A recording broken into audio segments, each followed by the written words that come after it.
tell me what I can do with my own body, what I can eat, drink, or smoke.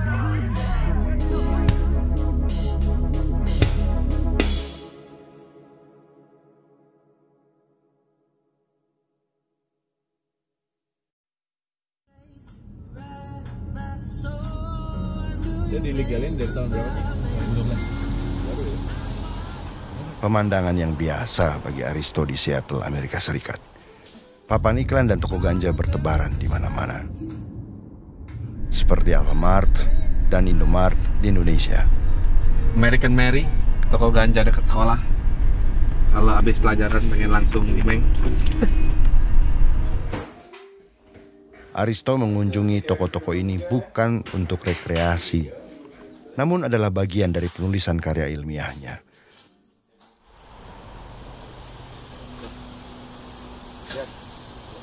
Nama gue Aristo Pangaribuan, gue dosen di Fakultas Hukum UI, dan sekarang gue lagi studi PhD di University of Washington, Seattle.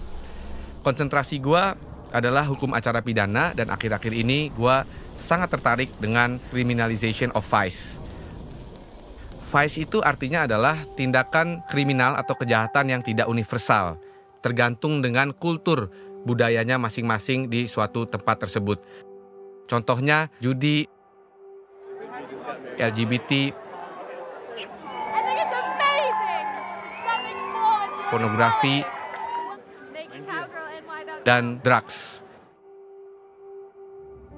Gue sekarang di University of Washington, di mana gue sekarang lagi studi PhD gue, dan disinilah gue penasaran karena gue lihat di Washington ini toko ganja itu udah kayak Alfamart sama Indomart kalau di Jakarta, sedangkan di Indonesia kok gue lihat pemerintah kita begitu agresif dan membabi buta, kayaknya orang yang pakai ganja itu jahat banget. Disinilah gue jadi penasaran dan gue mulai mau tahu sebenarnya apa sih yang terjadi di balik kebijakan ganja bukan hanya di Indonesia tapi juga di Amerika. Selama studinya di Amerika, Aristo menulis karya ilmiah di bidang hukum tentang kriminalisasi atas ganja di Indonesia, yang berjudul Causes and Consequences of the War on Marijuana in Indonesia. Karya ilmiah dan hasil riset Aristo ini kemudian menjadi landasan bagi kami dalam memproduksi film ini selama lebih dari 2 tahun. Di kota Seattle tempat Aristo tinggal, perusahaan-perusahaan ganja bahkan ada yang terdaftar menjadi public listed company atau perusahaan terbuka yang masuk ke pasar saham. Sedangkan di Indonesia hampir setiap hari ada berita pengguna ganja ditangkap. Selebriti dan public figure yang memakai ganja diberitakan, seolah-olah mereka seperti orang yang jahat sekali. Masalah tentang ganja ini bukan hanya dialami Indonesia. Di Amerika pun hal ini pernah terjadi juga. Dari sinilah asal mula bagaimana ganja dianggap sebagai barang jahat. Pada tahun 1930-an di Amerika, ganja dianggap sebagai barang ilegal. Banyak penelitian dan sumber declassified oleh pemerintah Amerika yang menunjukkan politik penegakan hukum terhadap ganja dalam war on drugs atau perang terhadap narkoba adalah masalah sosial yang struktural. Pada waktu itu, pemakai ganja didominasi kaum imigran. Diskriminasi dan rasisme menjadi bagian dari persoalan ganja. Saat itu penjara di Amerika juga penuh karena ganja. Orang-orang yang memakai ganja dianggap sebagai penjahat. No one has the right to tell me what I can do with my own body, what I can eat, drink, or smoke. This is Di tahun 2022, pengguna ganja di Indonesia masih diperlakukan seperti di Amerika tahun 1930-an. Diperlakukan bagaikan kriminal, seperti orang yang jahat sekali. Penegakan hukumnya sangat agresif. Banyak sekali anak bangsa berprestasi yang menjadi korban kriminalisasi. Mulai dari musisi-musisi kawakan seperti Iwa K, Anji, Ardhito Pramono, aktor Jeffrey Nicole, sutradara Robert Tanto, pelukis Tommy Tanggara, dan saya sendiri. Polisi mengadakan konferensi pers, lalu mereka dipajang, dipermalukan, Bahkan di beberapa kejadian ada juga yang diarak-arak warga dan diperlakukan seperti sampah masyarakat. Lama menjadi pemakai ganja kering.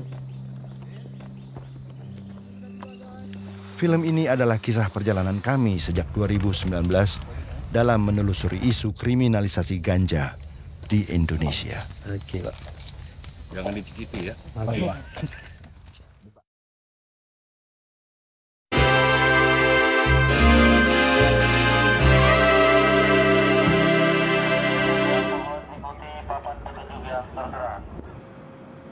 Perjalanan Aristo dimulai di Yogyakarta.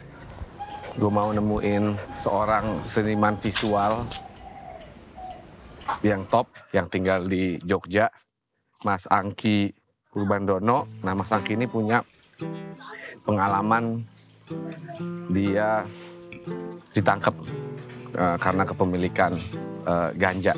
Dan gue mau tahu bagaimana sih pandangan dia sebelum penangkapan, pasca penangkapan, apakah itu membuat hidup dia berubah, dan bagaimana sebenarnya efek ganja itu dalam hidupnya.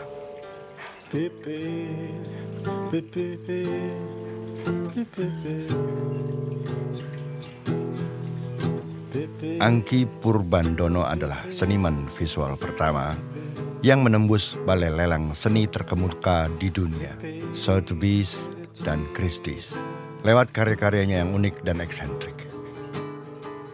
Angki pernah dipenjara di tahun 2013 karena kepemilikan ganja. Di penjara, waktu di kantor polisi masih. Jadi sempat aku ada kamera. Aku juga prosesnya itu panjang kan, bukan langsung ke ganja kan. Maksudnya selain ganja juga kan kita berproses yang lain. Bukannya ganja awalnya enggak? Enggak. Oh, karena kan orang yang paling argumen yang paling kuat kan katanya ganja itu gateway, pintu gerbang. Iya, tembakau itu gateway. Iya. Gila. Kalau kita bicara gateway semua. Umur sapi itu pas kuliah memang. Sapi. 25 ya, 25. Meresap itu apa? Tak tahu enaknya. Tahu fungsinya. Oh. Kalau nyusun proposal apa nyusun konsep, nyimeng dulu. Terus kalau presentasi apa, ngobat dulu, whisky. Ceritanya, wah. Kalau aku obat jadi nggak sehat gitu loh. Beras. Bangun siang, gitu ya? bangun siang, terus badan sakit, nggak sehat deh pokoknya. Oh. Nah kalau nyimeng, itu pilihan makanan beres, ya kan? Terus bercandaannya beres. Iya.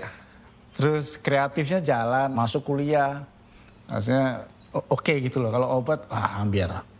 Oh. Obat cimeng SMA. Oh. Jadi bukan jadi daya tarik untuk imajinasi, enggak. Karena imajinasi itu saya sudah berbakat gitu loh. Tapi ketika dengan ganja, saya dapat kenyamanan untuk bicara sama orang lebih terbuka, lebih cair.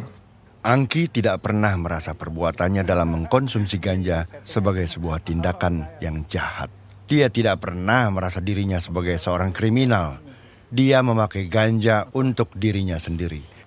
Buku harianku yang waktu di penjara, yang catat beberapa catat. Bahkan saat dia berada di dalam penjara tanpa pengaruh ganja, Angki tetap berkarya dan menciptakan Prison Art Program. Aku bikin konsep fotografi untuk bisa dia memotret jendela besi ini. Itu yang namanya anugerah ya, menemukan hal-hal yang aku bisa sebut itu prison art, itu seni penjara. Masa tahanan Angki berakhir dalam 6 bulan. Namun dia memutuskan untuk tinggal di penjara hingga setahun untuk menyelesaikan Prison Art. Jadi juga itu membuktikan bahwa ini bukan karena ganja gitu loh. Ini bukan karena ganja, karena saya berusaha memahami hidup aja gitu loh. Jadi kalau ganja dipahami sama kayak kita memahami hidup, itu akan biasa aja gitu loh. Itu kan yang bikin gemes kan itu. Salah satu karyanya yang merupakan bentuk protes dari kriminalisasi ganja di Indonesia berjudul Atas Nama Daun. Seperti kesetaraan warna kulit kan dulu kan juga justru menjadi satu kenangan pahit gitu loh. Bahkan anaknya diberi nama Daun Bumi. Angki kemudian bergabung dengan Lingkar Ganja Nusantara dan aktif dalam perjuangan legalisasi ganja di Indonesia. Sebuah upaya yang tidak mudah karena berseberangan dengan norma hukum. Jadi 1 tahun ini bisa dibilang ya lebih oke lah. Dari merchandise kita di yayasan kita sekarang udah punya 2 karyawan. Yayasan kita cuma punya 2 karyawan. Yang selebihnya relawan gitu. Mungkin dulu orang lihat LGN nih gue bisa percaya apa enggak ya. Ini LGN nih dia beneran mau ngelegalin ganja atau orang cuma pengen nyimeng-nyimeng aja ya gitu kan. Seringkali datang dan pergi, sekali datang. Jadi dulu sebenarnya waktu aku mulai gerakan Lingkar Ganja Nusantara tuh nggak terlalu aware lah sama alam, memang cuman senang aja gitu sama ganja, pengen ngulik. Tapi begitu makin kesini itu makin sadar kalau kita cuman ngebawa isu tapi kita nggak paham sama tanamannya itu sendiri, sama tempat di mana dia hidup, itu masih ada yang kurang gitu. Tiba-tiba punya pemikiran dan kekhawatiran kalau nanti dia legal dan kita digerakkan tidak mengerti bagaimana cara mengelola si tanaman ganja ini, ya akhirnya kita disetir juga gitu bagaimana cara mengelola si tanaman ganja ini gitu. Terus sampai di satu titik itu gue merasa bahwa gue gak ngerti tanaman ganja karena gue gak bisa menanam. Gue gak ngerti yang namanya tanaman ganja, tanaman tuh maksud gue, tanaman tuh cara nanam, cara merawat tuh gue nggak ada. Suka alam tuh ternyata bukan berarti kita mengerti cara mengelola alam. Itu ternyata 2 hal yang berbeda tuh. Kan selama ini kalau kita memperjuangkan hak-hak orang yang tertindas karena memanfaatkan ganja kan. Tapi kita nggak pernah memahami haknya tanaman ganja tuh apa gitu. Nah akhirnya gue beruntung di Jogja ketemu permakultur waktu itu di Bumi Langit. Secara singkat, mengolah alam secara permakultur artinya bekerja selaras dengan alam. Merawat bumi, manusia, dan dengan azas keadilan bagi semua makhluk. Anjrit, di situ belalang aja dipikirin haknya. Cacing dipikirin haknya gitu. Ada tanaman bolong karena dimakan sama belalang, ya dia bilang ya itu haknya belalang gitu. Kalau lu tanam satu kebun 1 kali 1 meter gitu, ya mungkin hak buat lo, buat manusia, ya cuman setengahnya gitu, setengahnya hak makhluk hidup lainnya. Itu kan, itu sesuatu yang nggak pernah kita dapet kan, sesuatu yang nggak pernah ada di dalam kesadaran kita gitu.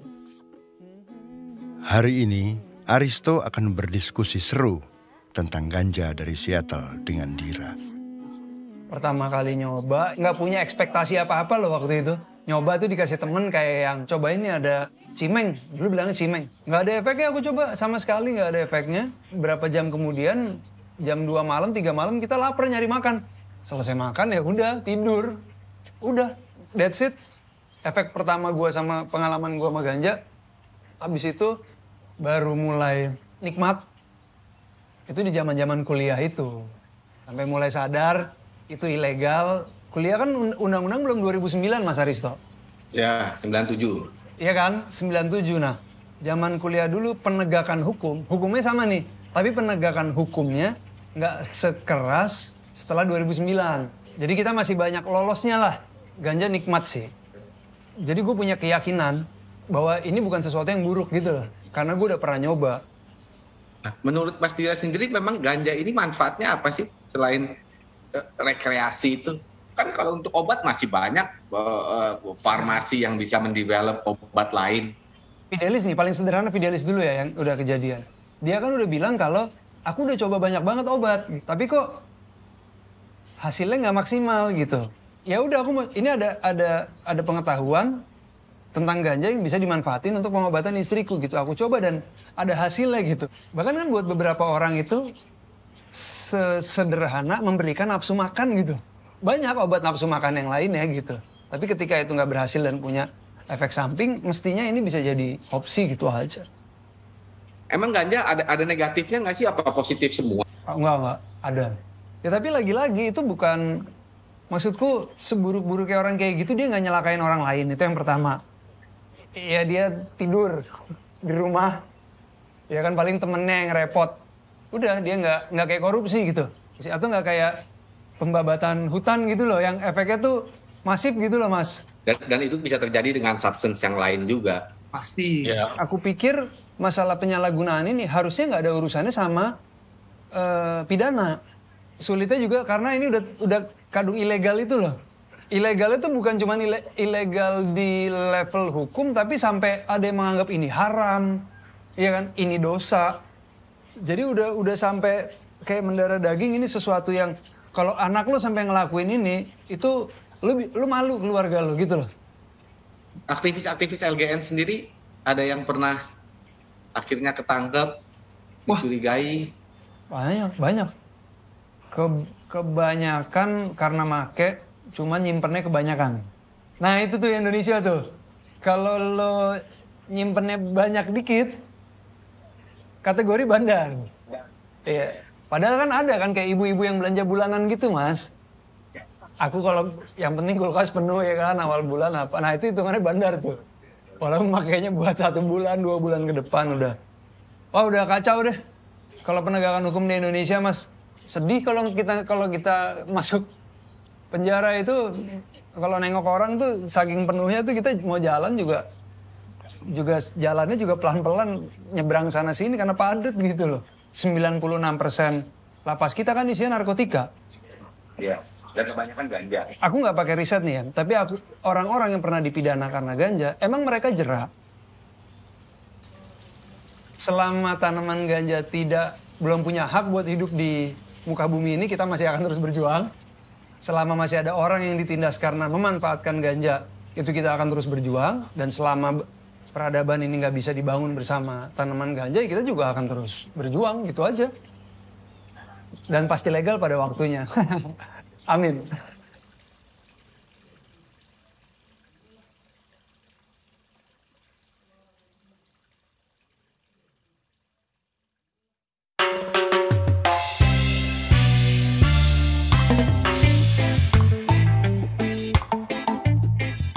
Hari ini, Yayasan Sativa Nusantara merayakan Hari Kemerdekaan Indonesia dengan slogan, "Karena kebebasan adalah hak segala bangsa." Aristo berkesempatan hadir di acara ini. Ini kenapa digeledah Mas? Ini supaya Orang nggak bawa ganja ya? dan barang-barang yang Supaya nggak identik dengan orang nyimeng bareng di sini. Thank you Mas. Dari koran Pra-Republik Indonesia, artinya pra-kemerdekaan, ganja disebut dengan berbagai nama. Jadi keluar sebagai iklan gitu loh, untuk obat macam-macam. Kopi biasa. Kopi biasa. Nggak ada THC atau CBD-nya. Ya menarik kalau lihat dari buku ini ya memang sejujurnya spektrum itu ya seperti dalam tanda kutip membabi buta bagaimana supaya ganja dilegalkan, karena bagaimanapun ganja itu tetap kontroversial terutama di Amerika ya, karena mereka sumbernya ilmu pengetahuan dan sumber kenapa ganja dikriminalisasi pertama.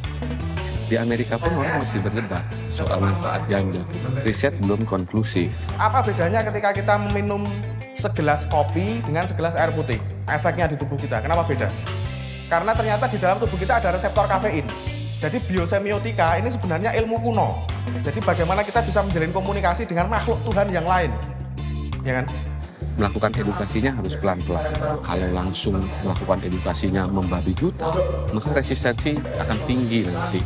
Kenapa kami ngotot bahkan supaya dilakukan riset ya, supaya kita bisa menempatkan undang-undang sebagai sarana supaya kita bisa menciptakan kosmos, keteraturan, bukan chaos gitu loh. Di dalam republik yang kita cintai, yang hari ini berulang tahun. Peter Dantowski adalah ketua Yayasan Sativa Nusantara.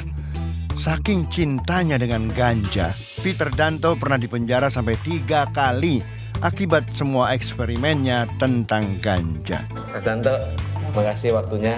Hingga akhirnya dia menjadi aktivis legalisasi ganja. Saya sama kecelakaan terus ya tangan saya lumpuh nih. Oke. Dan saya penderita neuropatik kronis. secara sederhana disebut chronic pain. Ya. Saya tidak berharap tangan saya bisa berfungsi normal. Ya. Oke. Saya hanya berharap supaya saya bisa menghadapi rasa nyeri saya. Oke. Minimal yang saya rasakan, konsumsi ganja itu membuat saya punya energi yang lebih untuk menghadapi rasa nyeri. Ya. Rekreasional pun sebenarnya kan medis, Pak, maksudnya. Oke. Karena rekreasional itu kan orang butuh rekreasi karena dia menderita stres. Oke. Berarti kan ini masalah kesehatan sebenarnya. Orang butuh rekreasi ini. Oke. Karena orang stres itu kalau orang stres terus ya nyatanya dia hidupnya jadi tidak produktif. Oke. Jadi beban negara juga akhirnya gitu loh. Nah, Adiksi itu kan ketergantungan, Pak. ya. Kalau saya kecanduan, Apa bedanya? beda. Kalau kecanduan sama seperti ketika kita kecanduan baca buku, sama seperti kita kecanduan menukang, sama seperti kecanduan melukis, menulis dan Kalau sebagainya. adiksi? Kalau adiksi kan harus bertambah terus. Toleransinya tambah. Tapi kalau, sorry saya potong, tapi kalau craving sehingga tahu itu melawan hukum tapi tetap dibawa, bukankah itu juga Karena saya kecanduan secara psikologis, adiksi secara psikologis? bukan dalam saya loh, karena saya bisa bersikap kan sebagai manusia. Sikap saya ketika itu bukan karena saya craving. Saya melawan undang-undang yang dibuat tidak pakai otak. Oh. Gitu kalau saya.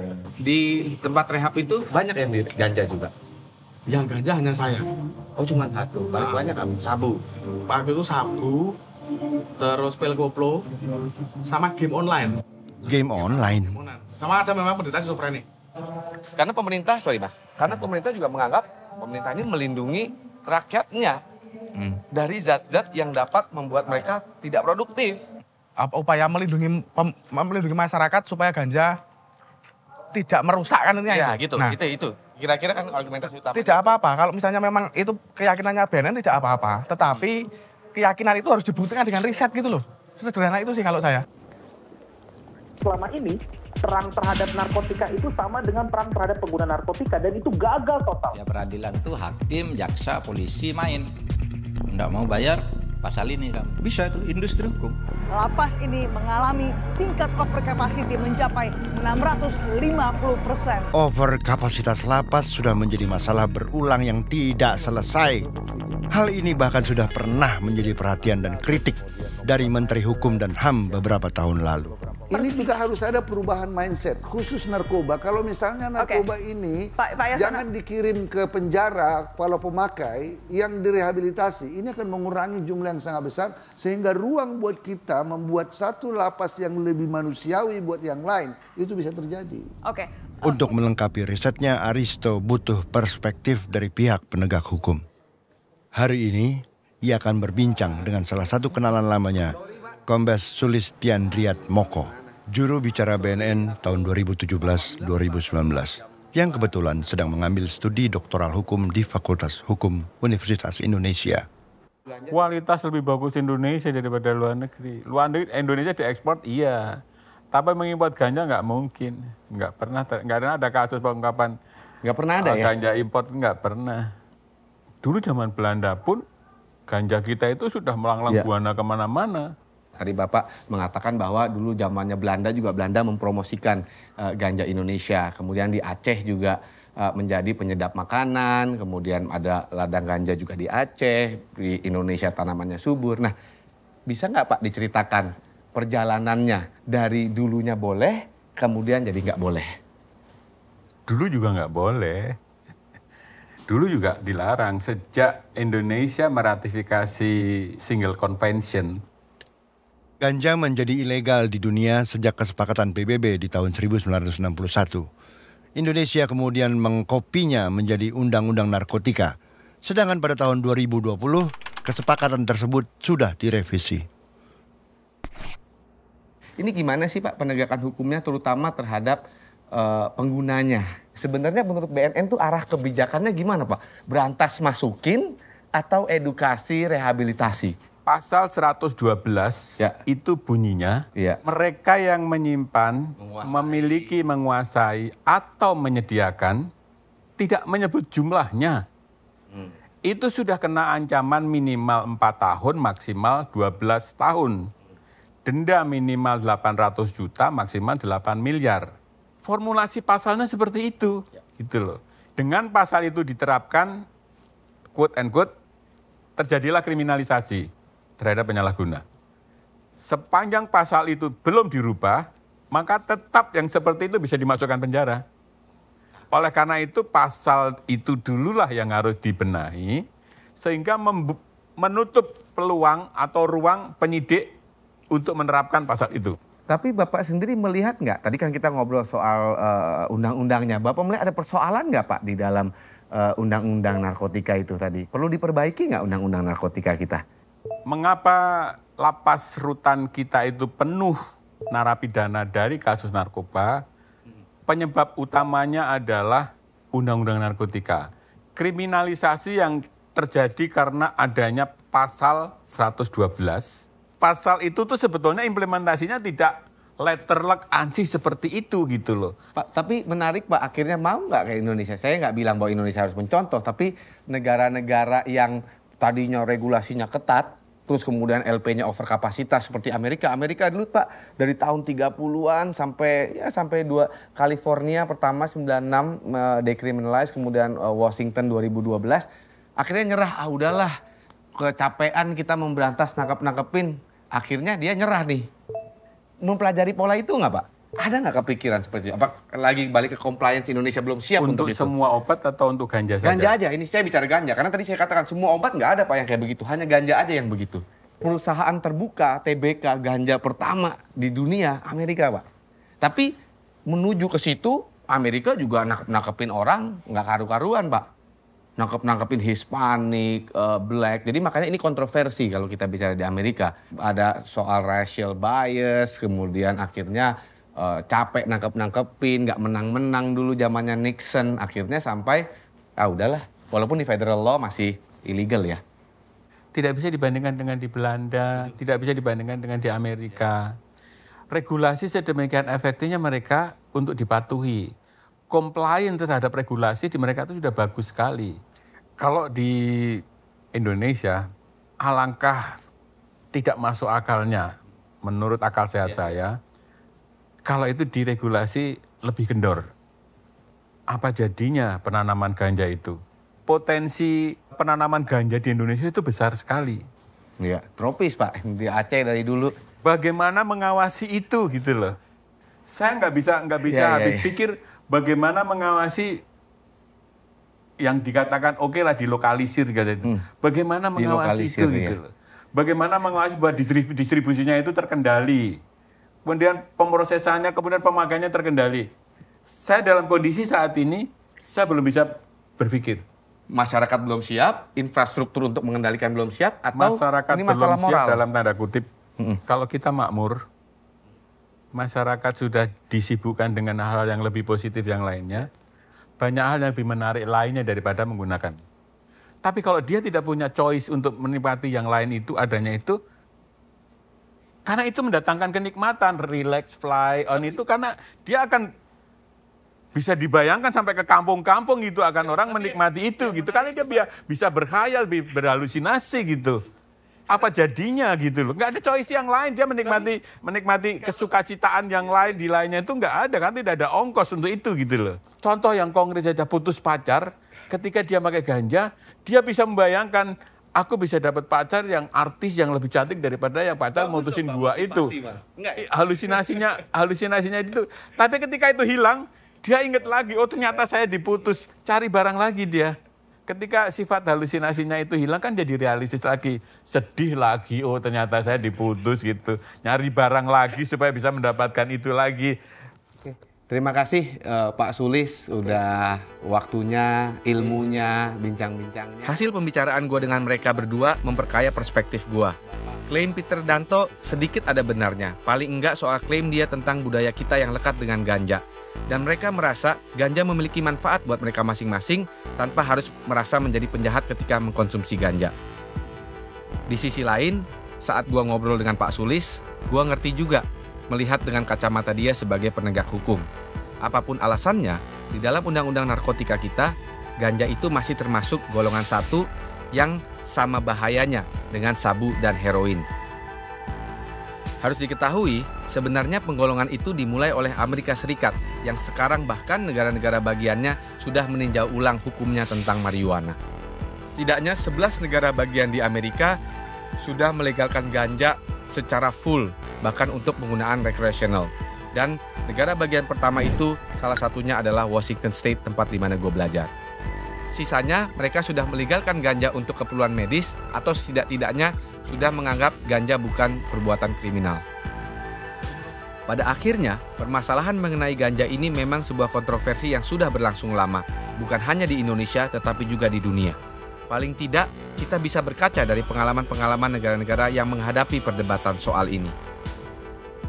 Satu yang pasti, penegakan hukum yang membabi buta terhadap pengguna ganja menurut gua akan berefek lebih besar dan lebih parah daripada penggunaan ganja itu sendiri. Jangan menyesal kalau penyalahguna itu dipenjarakan. Karena kondisi hukumnya memang memungkinkan. Kalau nanti hukumnya ini sudah direvisi, situasinya sudah beda. Entah itu 10 tahun, 20 tahun ke depan. Satu ketika di hutan itu ada kebakaran besar sekali. Semua binatang lari pontang-panting. Gajah, macan, binatang lari semua. Tapi ada seekor burung kolibri. Burung ini sibuk sekali, Pak. Dia dari danau ngambil air dengan paruhnya yang kecil itu terbang ke atas kobaran api, ditetaskan. Lakukan terus, lakukan terus.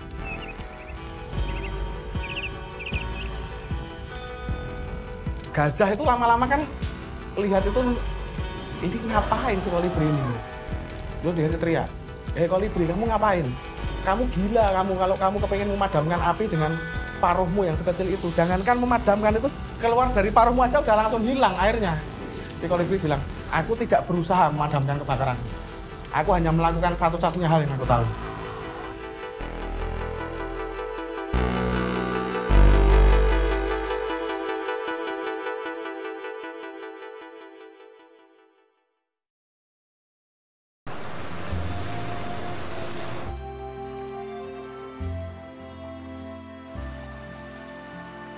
Ya memang dari semenjak, ya mungkin ya pandangan pertama, dari semenjak ketemu itu memang udah suka, sama-sama suka gitu kan.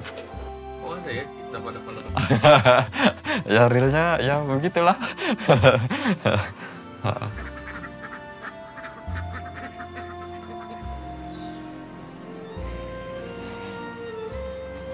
Masuk perkuliahan, waktu orientasi sekolah itu kan kegiatannya padat banget ya. Nah dari situ ceritanya berlanjut terus gitu. Jadi memang pada saat ketemu itu memang udah rasanya udah cocok aja gitu. Karena kita kan lalu jurusannya beda ya, saya mekatronika di teknik. Kalau ini itu waktu itu ngambil di ekonomi pendidikan dunia usaha gitu. Jadi ketemunya juga paling seminggu sekali pas kita hari Minggu ke gereja. Jadi ke gereja bareng gitu, kejanjian. Lalu saya bilang ingin kembali ke Kalimantan, nggak mau ditinggal gitu. Jadi dia juga memutuskan untuk ngikut saya. Waktu itu kita menikah di Jogja. Baru ke sini.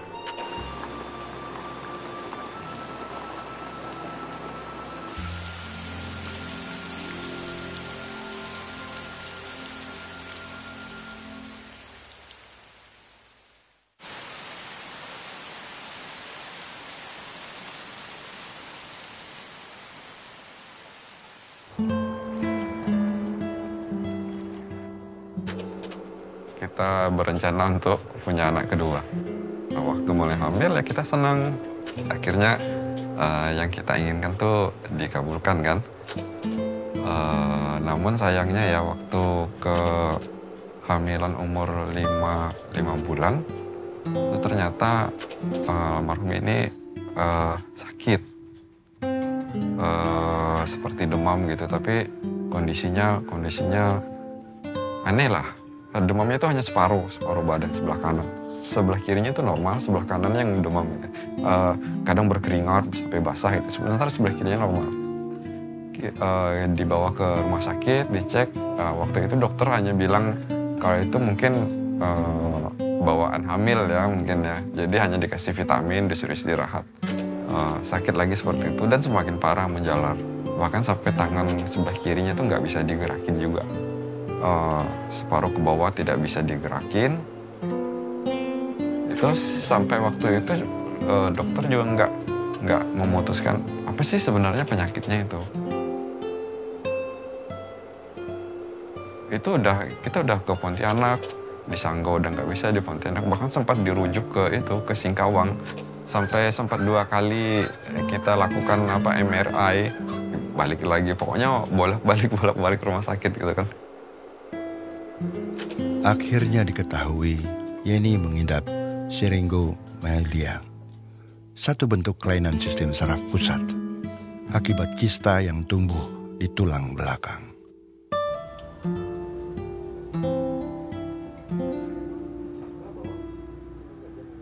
Kita jarang ke luar ya, kemana, karena segala sesuatu itu lebih menyenangkan di rumah gitu ya. Jadi kita masak, hari ini mau masak apa yuk gitu.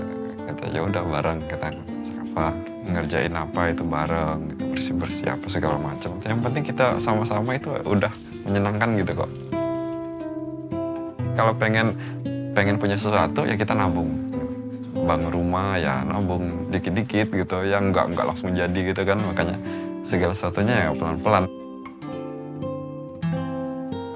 Waktu sebelum almarhum itu sakit, sebenarnya kita udah rencana mau bikin memang mau ngecat rumah, karena dari awal bikin itu memang belum pernah dicat itu kan. Kita udah kumpulkan uang, udah macam-macam, terus mau nambah dapur itu dirapiin lagi gitu kan kondisinya. Tapi karena almarhum sakit ya lalu semuanya kandas, karena tabungan kita habis terkuras untuk pengobatan dan segala macamnya gitu. Menurut Fidelis, tidak ada perkembangan yang berarti di rumah sakit, sehingga akhirnya mereka memutuskan untuk pulang dan merawat Yeni di rumah.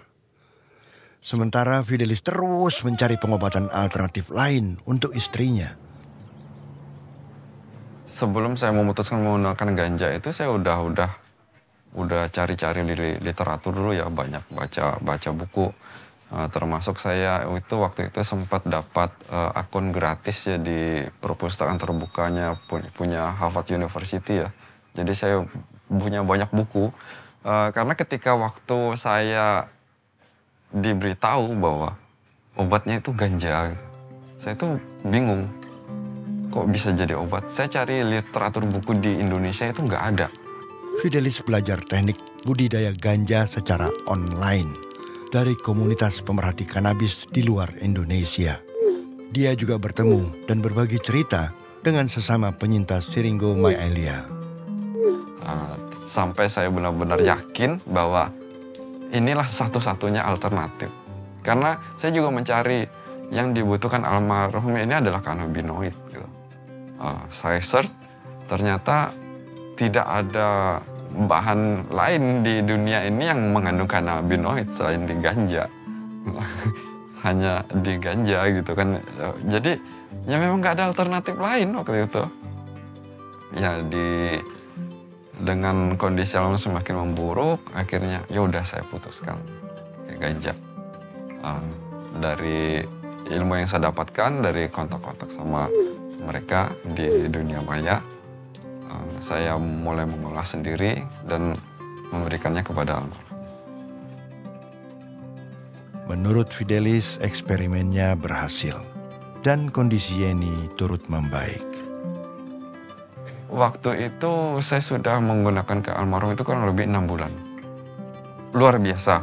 Dia udah mulai banyak cerita lagi. Jadi kalau dia bilang kalau sembuh nanti mau mau jalan-jalan, mau ke Jawa, mau refreshing dulu gitu kan, mau ngajak jalan-jalan gitu. Banyak rencana-rencana dia mau pakai motor lagi ke sekolah gitu kan. Semenjak dia menggunakan itu, rasa nyerinya, kondisi kelumpuhannya memang tidak pernah itu lagi, tidak kembali lagi, tidak seperti dulu gitu. Dia udah bisa beraktivitas, udah bisa kembali bekerja gitu kan, terus mengasuh anak-anak, kegiatan rumah tangga udah bisa kembali normal. Tapi dioperasi juga? Enggak dioperasi. Oh, jadi kalau misalnya dioperasi bisa? Bisa, tapi nanti akan kembali lagi. Kalau pakai ganja? Enggak perlu operasi. Oh iya? Iya. Fidelis membutuhkan ekstrak ganja yang tidak sedikit untuk mengobati Yeni. Dia butuh untuk menanam lebih banyak lagi tanaman ganja. Kini dia tidak bisa lagi sembunyi-sembunyi menanam di dalam rumah. Dia butuh menanam secara terbuka agar bisa mendapat panen yang lebih banyak untuk dibuat menjadi ekstrak. Putus asa, Fidelis kemudian mengajukan dispensasi kepada BNN Kabupaten Sanggau untuk menanam ganja. Namun Fidelis tidak mendapatkan dispensasi dan kemudian ditahan. 3 hari setelah di rumah sakit tidak mendapatkan ganja, kondisi ngedropnya itu jauh drastis. Dan mereka bilang ngedrop sekali, mukanya langsung pucat, cerianya tuh udah hilang gitu. Itu Mas Ari lagi di mana? Udah ditahan di BNN.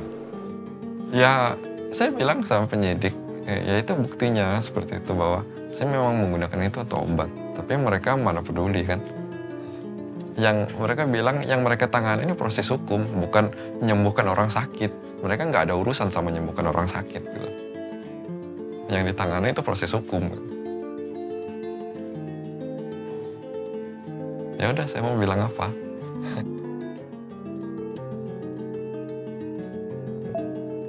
Dari situ ya udah, saya ditahan, tidak ada yang bisa merawat almarhum, bahkan dibawa ke rumah sakit kondisinya makin memburuk. Ya udah, akhirnya kurang lebih 25 hari kemudian almarhum meninggal. Besoknya saya diizinkan kembali untuk mengikuti upacara pemakaman dengan pengawalan yang ekstra ketat sampai almarhum dikebumikan.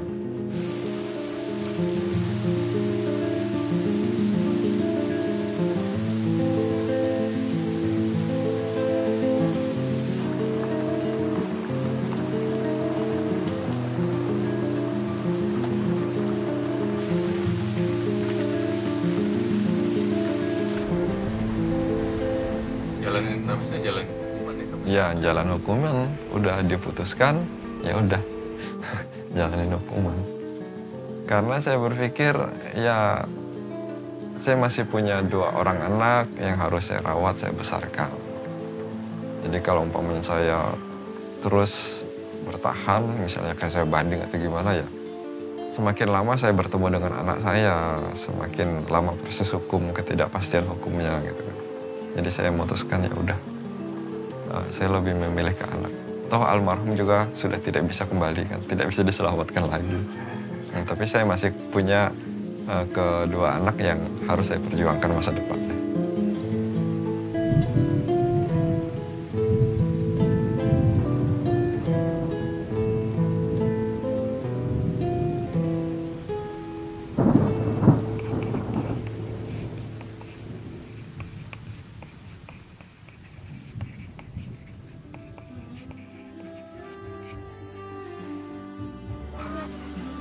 Mama, Papa minta maaf karena hanya bisa berterus terang melalui surat ini. Kita tidak lagi bisa bersama di dunia ini. Kita tidak lagi bisa berbincang tentang hidup ini atau bertengkar tentang rencana hari esok. Sesaat sebelum peti jenazah Mama ditutup, betapa Papa harus menguatkan diri karena tidak lagi bisa mendengar hembusan napas Mama. Kebersamaan dan cinta kasih kita selama ini akan menjadi harta karun yang tak ternilai untuk Papa. Selamat jalan wahai istriku, doa dan cintaku akan selalu menyertaimu. Thank you.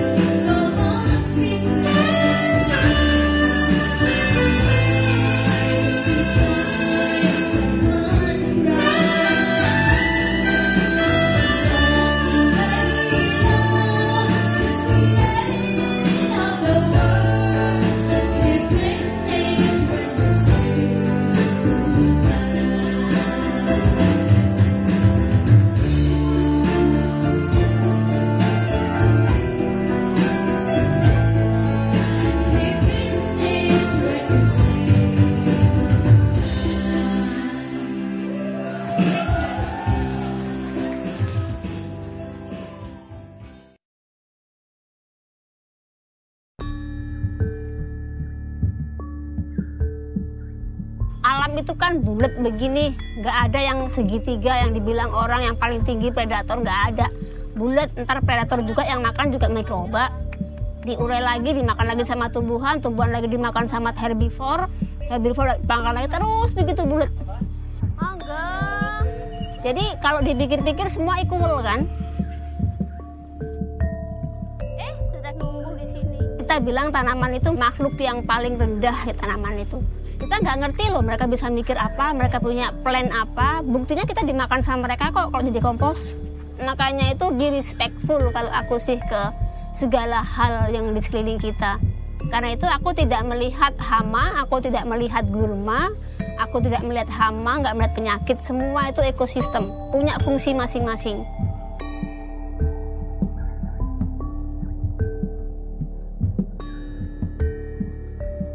Ini kenapa?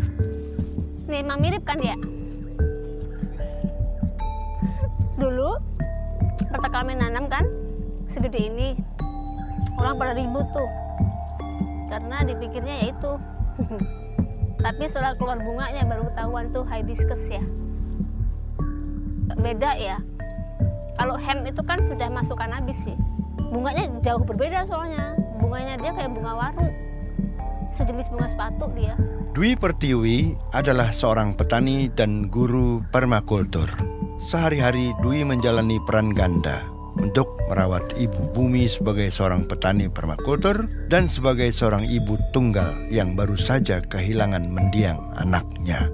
Aku lebih sering memanggilnya sebagai ibu karena dia yang nurturing kita. Dia yang memelihara kita, bumi itu. Memang ibu, kita aja anak-anaknya pada bandel. Tapi ibu bumi itu kalau marahnya juga luar biasa mengerikan. Dibunuhin semua tuh.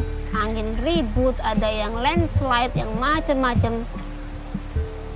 Itu kan cara dia menyeimbangkan semua anak-anaknya termasuk tumbuhan, tanaman, manusia, mikroba. Karena nggak seimbang, ya udah yuk aku seimbangin dulu. Yuk kalian beberapa dimatiin ya, supaya jadi makanan buat yang lain gitu. Kejam banget, tapi juga welas asih.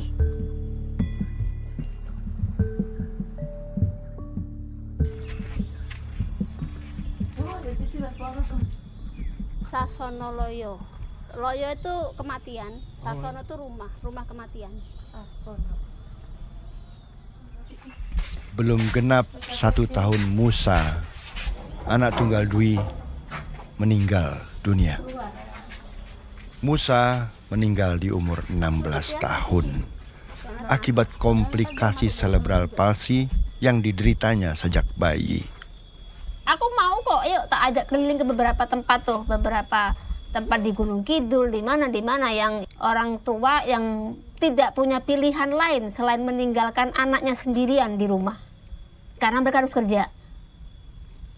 Dan tidak mampu untuk membayar seorang neni, seorang pengasuh. Nah, akhirnya seringkali anak-anak ini meninggal tanpa ditunggu orang tuanya. Tahu-tahu di rumah sudah meninggal aja.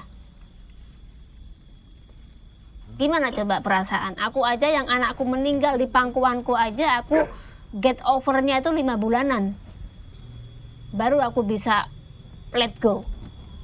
Jadi sebelum itu ya benar-benar saat-saat yang paling berat dalam hidupku. Aku menghadapi apapun tuh kuat banget. Begitu kehilangan Musa, itu saya kayak kehilangan anchor, kayak kehilangan aku kayak limbung kemana-mana gitu.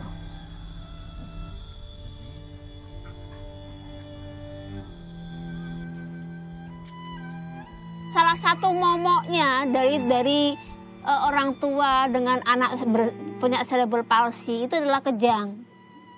Karena itu kan mereka kayak kena stroke tapi di usia dini. Kalau orang tua kena stroke, dia sudah pernah jalan, tangan sudah pernah buat makan, buat nulis. Kalau mau jalan tuh kakiku diginiin. Nah kalau bayi kan nggak ada referensi. Nah itulah punya terapi. Diingatkan, otaknya itu kayak dikasih referensi gitu loh. Digerakkan begini-begini, terus dijalankan. Gini loh kalau jalan tuh, gini kalau merangkak tuh, gini kalau duduk tuh. Itu memberikan referensi ke otak. Nah, tapi ketika itu kejang, referensi itu hilang semuanya. Balik ke awal lagi. Nah, bayangkan kalau setiap bulan kejang, kerja keras kita, uang yang kita keluarkan yang nggak disupport pemerintah itu sia-sia. Momok kita selalu kejang. Dan setiap kali kejang, sel-sel otaknya ada yang mati. Jadi kemampuan pun semakin menurun. Musa dulu kayak anak normal aja juga dia awal duduk bisa. Tapi lama-lama ya udah kayak bayi beneran karena Musa hampir setiap minggu dulu kejangnya.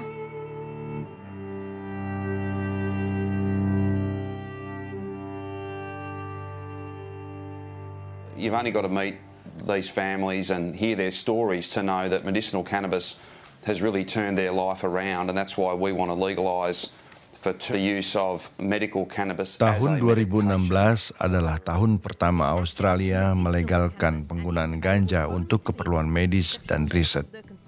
Bertepatan di tahun yang sama, Dwi membawa Musa ke Australia untuk menjalani intensif sweet therapy.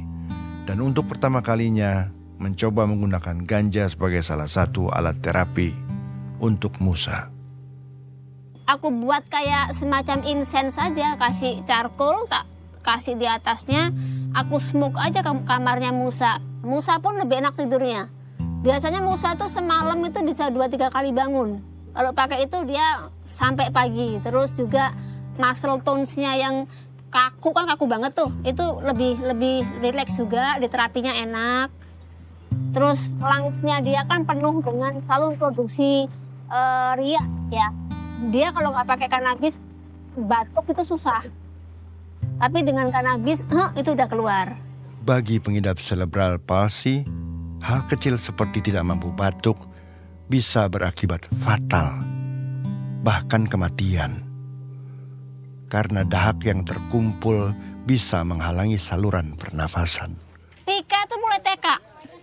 Jadi sampai TK dia tuh very active girl. Ibu-ibu atau bapak-bapak yang sudah melihat anaknya sudah pernah aktif ya, itu gimana coba patah hatinya. Bentar, Bus. Ini susunya Mbak Pika dulu ya. Sini Mbak Pika minum susu yuk.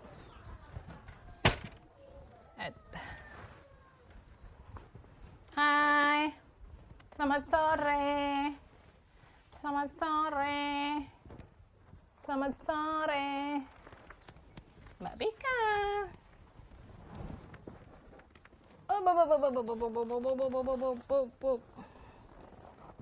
Kakinya. Pika tidak mengidap cerebral palsy sejak lahir. Angkat berat dimulai.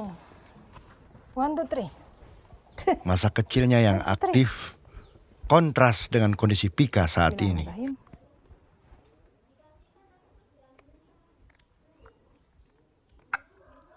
Dia kan belum bisa nyedot, tapi tetap tak latih pakai pipet gini biar.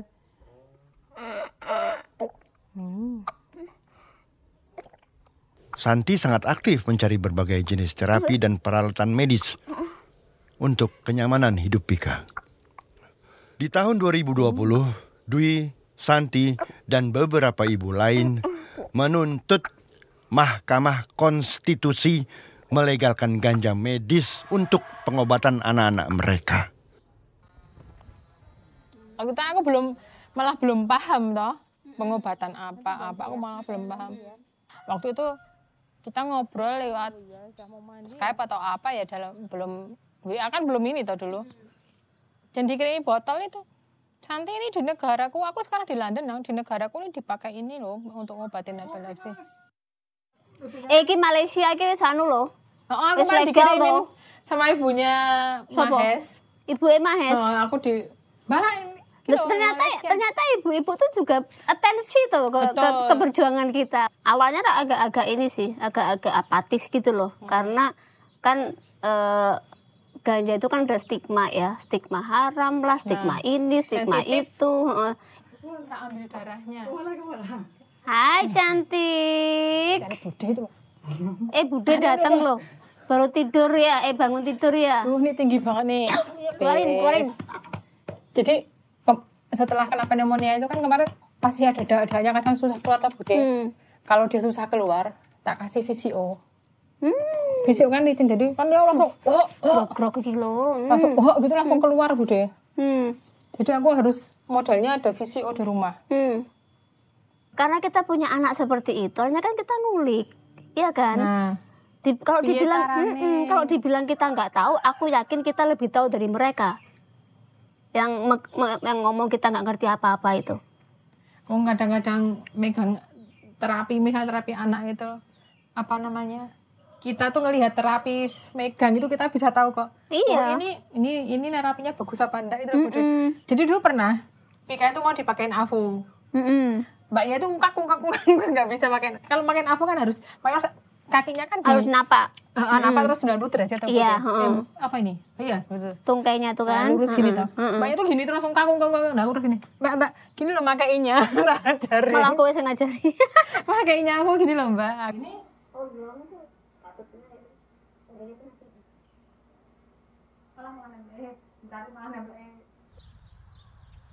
Dan kali ini Aristo berkesempatan untuk berbincang dengan Dwi tentang jalannya persidangan. Ceritanya gimana Mbak sampai kok mau ke Mahkamah Konstitusi? Ini kan udah di tengah-tengah ya, aku dengar kan ahli ada kemarin dari Thailand juga. Sidangnya gimana? Impresi Mbak dulu deh, impresi Mbak. Kan ada jawaban-jawaban dari pemerintah, reaksi hakim gitu. Pemerintah sih nyebelin.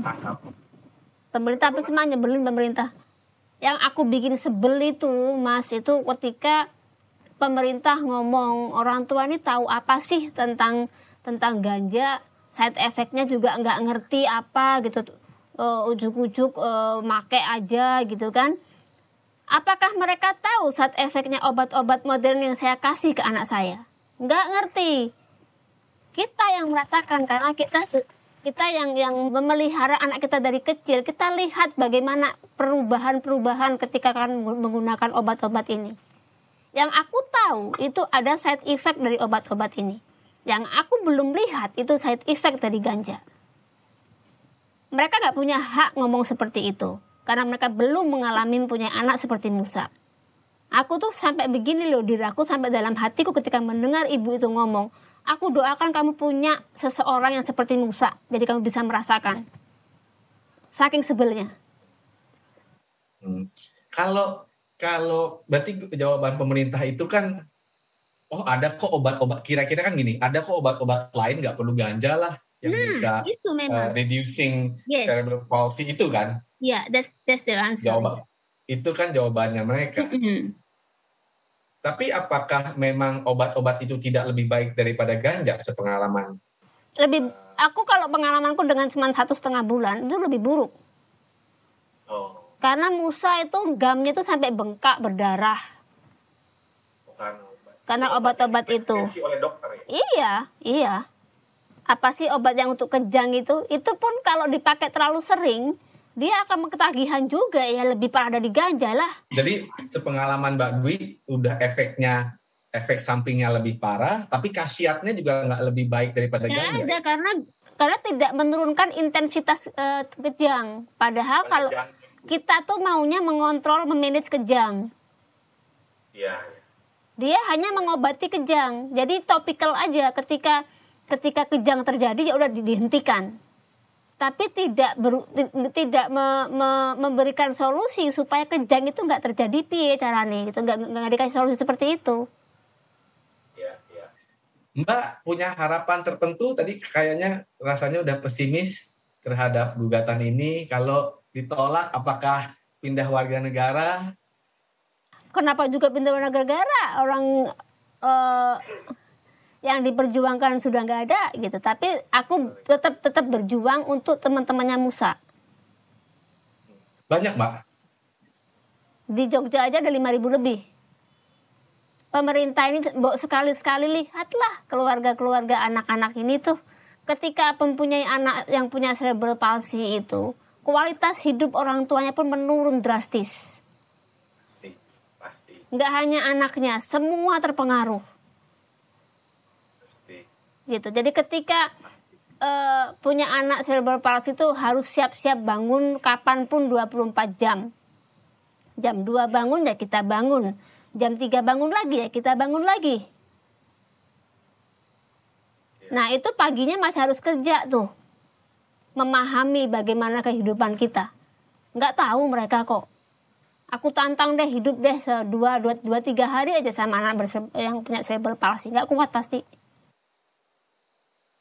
Begitu tidak terlihatnya kaum disabilitas di Indonesia itu, ketika di tempat-tempat fasum itu membuat sarana untuk teman-teman disability ini sak-sae, suka-suka gitu loh. Akses ke medical, akses ke bantuan ke alat bantu hidup itu susahnya minta ampun. Alat bantu hidup tuh mahalnya minta ampun. Seperti tadi aku bilang Putra, kursi rodanya Musa itu seharga mobil. Siapa yang sanggup beli? Alat bantu dia untuk jalan itu 60 juta. Ya, ngerti banget, Pak. Nah, itu siapa yang sanggup beli? Udah gitu, udah infrastruktur fasilitas kurang, begitu nemu alat bantu hidup ganja, bahaya juga lagi bisa ditangkepin lah ya, Pak. Iya. Makanya aku kemarin bilang kan, yang aku ngomong sama Eras waktu itu pertama kali ketemu. Itu sebetulnya hak asasi kita sebagai warga untuk mendapatkan kehidupan yang layak, itu yang dilindungi sama undang-undang, bener nggak sih? Sama UUD loh dilindungi, kita berhak untuk hidup layak, itu sudah dirampas. Hak asasi aku untuk mengusahakan kehidupan layak untuk anakku sudah dirampas. Siapa yang mau melindungi kita? Apabila orang-orang yang seharusnya melindungi itu tutup mata.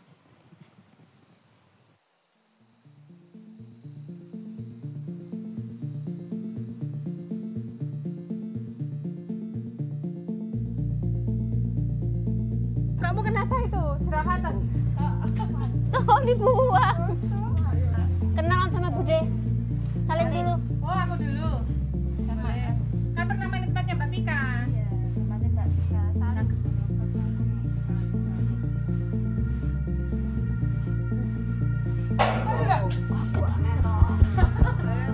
Ganti-ganti loh Mas Nova. Kaget Bude. Seneng banget ya. Nah. Kata bobot siang kok.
Sekarang kita sudah merdeka. Tapi merdeka untuk apa? Merdeka untuk berkarya. Merdeka untuk berekspresi. Merdeka untuk berpendapat. Omong kosong. Paling itu cuma iklan rokok atau startup digital yang lagi kampanye iklan-iklan 17-an yang mahal. Apa kita pernah bertanya? Apa kemerdekaan itu tentang mengenang 2 orang yang sudah mati dalam gambar hitam putih dengan rekaman suara kresek-kresek? Proklamasi. Atau tentang makan kerupuk dan dapat sepeda? Apa kita sudah bertanya? Oh, ternyata merdeka itu merdeka untuk bertanya. Sains dan demokrasi harusnya hidup bersama. Entah menikah atau 7-Eleven sama aja. Semua ilmu, dari ilmu pasti, ilmu hukum, ilmu sosial, semua dimulai dari bertanya. Tanpa ilmu, tanpa sains, kita semua mudah dibodohi dan diperdaya oleh para penguasa. Tanpa sains, kita akan mendewakan satu tokoh untuk dipuja. Jadi pengecut dan takut untuk percaya diri pada otak dan pikiran kita. Selalu tersesat. Aku dengarkan pemimpin agamaku saja untuk memimpin nasibku. Aku hanya percaya pada presidenku. Ayo berikan dia 3 periode. Aku dengarkan saja apa kata guru spiritualku tentang vaksin. Aku dengarkan saja apa kata seleb-seleb itu tentang sampah plastik. Apa kita pernah bertanya, oh ternyata merdeka itu merdeka untuk bertanya. Sains dan demokrasi harusnya hidup bersama, entah menikah atau 7-Eleven sama aja. Tanpa sains, demokrasi kita jeblok. Kita semua tidak bisa berpikir sendiri. Cuma percaya para tokoh, mudah takut tahayul, mudah deklarasi benci sana-sini. Tanpa sains, peradaban gelap. Penguasa jadi tirani. Tanpa demokrasi, tidak ada kesempatan bertanya. Tidak akan lahir sains. Akademisi cuma jadi alat legitimasi. Apa kita pernah bertanya, oh ternyata merdeka itu merdeka untuk bertanya. Sains dan demokrasi harusnya hidup bersama, entah menikah atau 7-Eleven sama aja. Betapa beruntung kita hidup dalam demokrasi yang memberikan kekuasaan kepada seluruh rakyat. Tapi rakyat yang seperti apa dulu?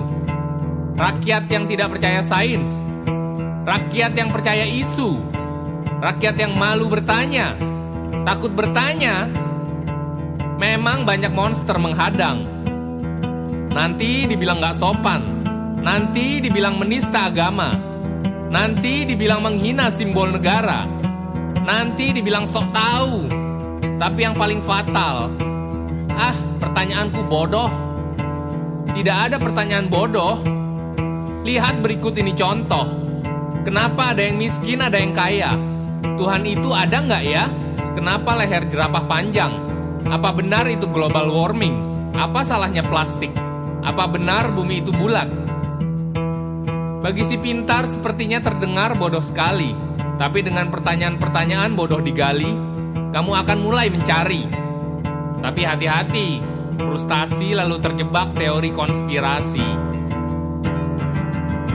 Apa kita sudah bertanya, oh ternyata merdeka itu merdeka untuk bertanya.